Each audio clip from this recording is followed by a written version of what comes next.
student, myself Kanchan Vishramji Kumbhalkar, Assistant Professor, Department of Chemistry of Shri Shivaji College of Arts, Commerce and Science, Akola. This is my 11th lecture on thermoanalytical methods. So let's start. This is the overall syllabus of thermal method of analysis of analytical chemistry unit 1. The highlighted topics are already completed in previous 10 lectures. In this lecture, we will go with the differential scanning calorimetry, that is DSC, its introduction and instrumentation. So let's start the DSC. What is meant by differential scanning calorimetry?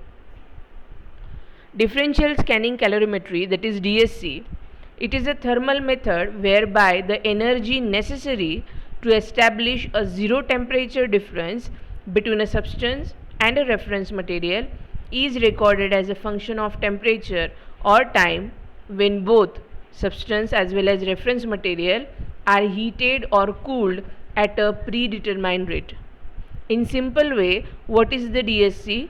DSC is a comparison. Obviously, there are the two chemicals has been taken. One is the substance, second one is the reference compound. But the continuously temperature has been provided to both substance, that is material sample as well as the reference. But to maintain its temperature difference, the energy is necessary. That energy is given in the format of counted in the format of delta H.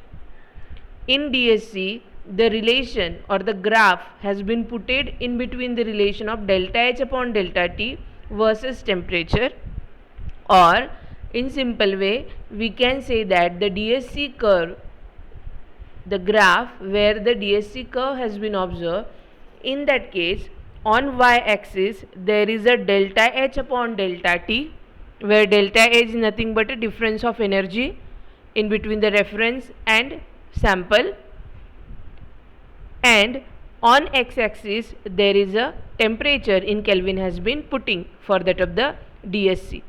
So DSC, it is nothing but it is a simpler way where the energy necessary to establish a zero temperature difference between a substance and a reference material is recorded as a function of temperature or sometime time. Means continuously there is a continuous and similar predetermined cooling or heating process takes place. Both the sample as well as reference material get heated continuously or cooled continuously in a predetermined manner. In that case, the energy must be maintained to maintain a zero difference between the reference and sample. So that is nothing but a differential scanning calorimetry. Now, in previous lecture, the DTA has been observed, the differential thermal analysis. It sounds like the DSC. But what is the basic difference between the DSC? In DSC, we consider the delta H upon delta T versus temperature.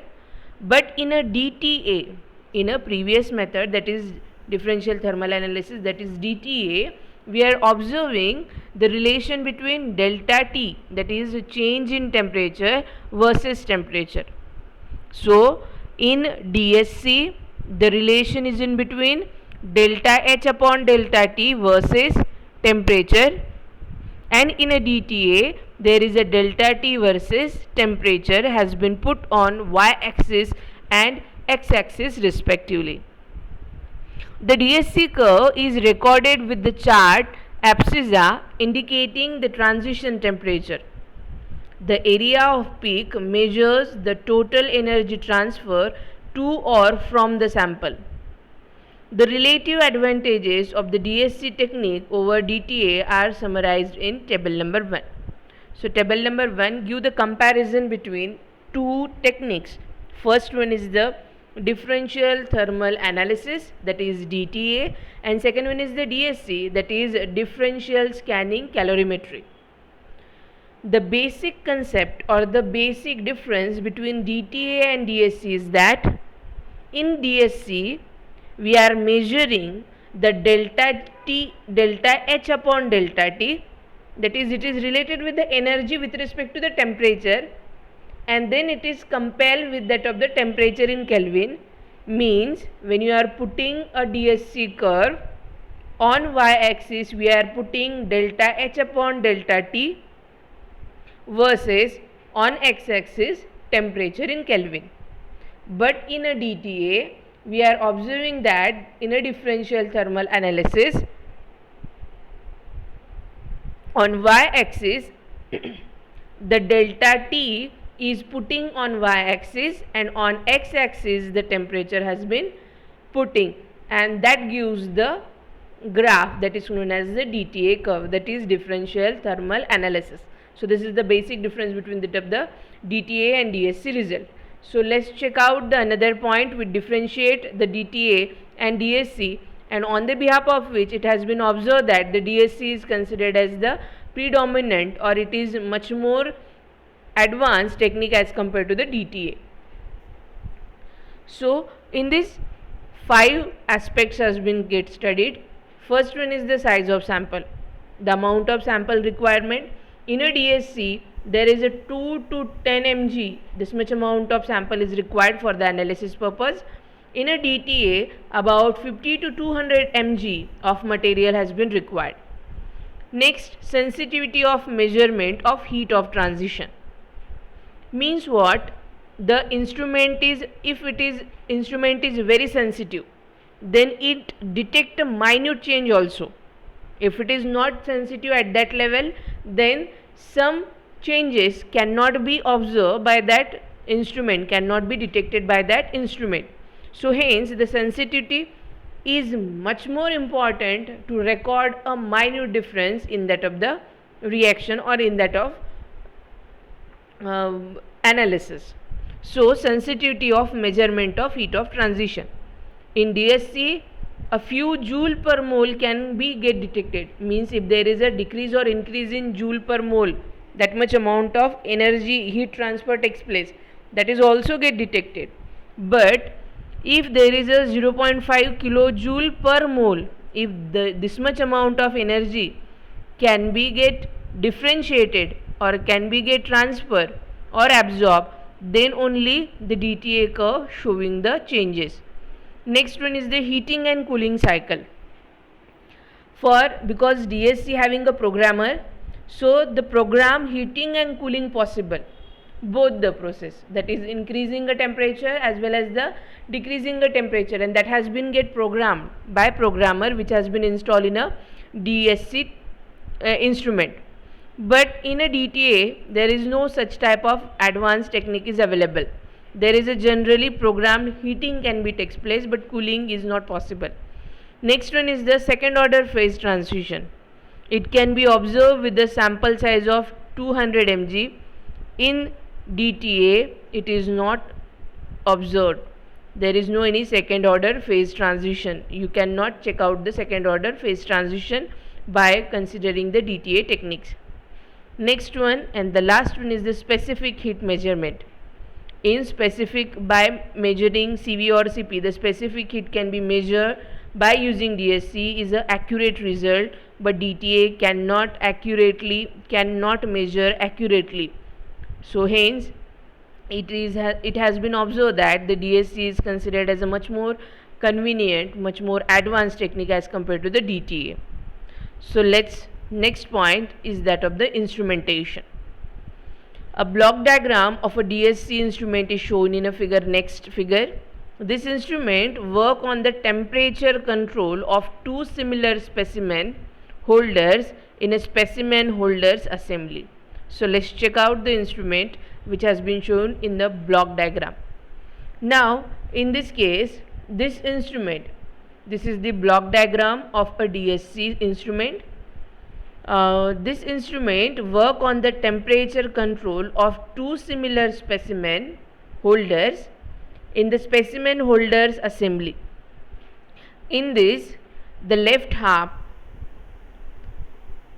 this is a circuit for differential temperature control, while its right half there is a circuit for average temperature control. In the average temperature control circuit, an electrical signal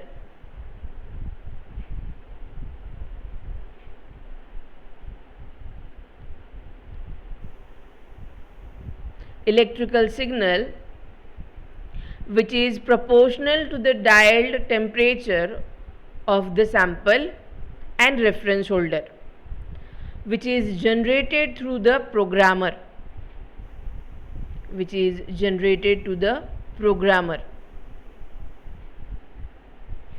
In the differential temperature control circuit,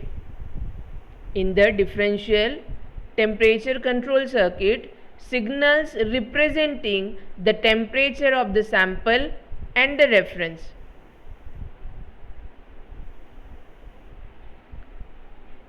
The signals are representing the temperature of the sample and reference are compared. If no reaction is taken place in the sample, then the differential power input to the sample and reference heater is almost zero. However, if the reaction is taking place, the delta H is not zero then. If the reaction doesn't happen, then delta H is considered as a zero. If there is a reaction is taking place, then the delta H is not zero at that time. Hence, a differential power is fed to the heaters. A signal proportional to this differential power along with the sign is transmitted to the recorder pin. This has been transmitted to the recorder pin. The integral of the peak so obtained gives the internal energy change of the sample. So basically the difference is that this is the differential power system, this is the average temperature power system. The programmer give the heat to the sample as well as the reference compound. If in a sample the reaction does not occur, if with respect to the temperature there is no effect and the reaction is not occurred in a sample, then in that case the differential power which has been transferred to the amplifier and then to the recorder, at that stage, because there is no any reaction, at that stage delta H is counted as a zero. There is no any effect. The both are equal. But at a particular temperature, if there is a reaction started, then reference does not showing any reaction but sample showing a reaction, due to which what happened, the delta H is not equal to zero. There is a difference in energy, that is delta H change in energy is counted as a non-zero. The delta H must not be zero. If delta H is not zero, then the delta H upon delta T having some value, and that value has been transferred to the recorder, which recorded with the help of recorder pin. So this is the basic instrumentation of that of the DSC with the help of block diagram. This is known as the block diagram because there is no any instrument has been given, only the blocks has been given, therefore it is known as the block diagram. Next one, what kind of sample has been used? For that of the DSC, one may analyze liquid as well as solid in the form of powder, crystals, granules or foils. What are the reference materials? An inert material like alumina is generally used. An empty pan with lead is also used. So these are the reference materials which has been used for the DSC analysis. And environment, generally DSC measurements are carried out in gas environment. The optimum rate recommended for flowing gas is 20 to 30 ml per minute. So these are the condition which has been required for that of the DSC purpose. So this is all about in this lecture. In next lecture we will start with the factor affecting DSC curve. Up to then, take care, stay safe, be safe. Thank you very much.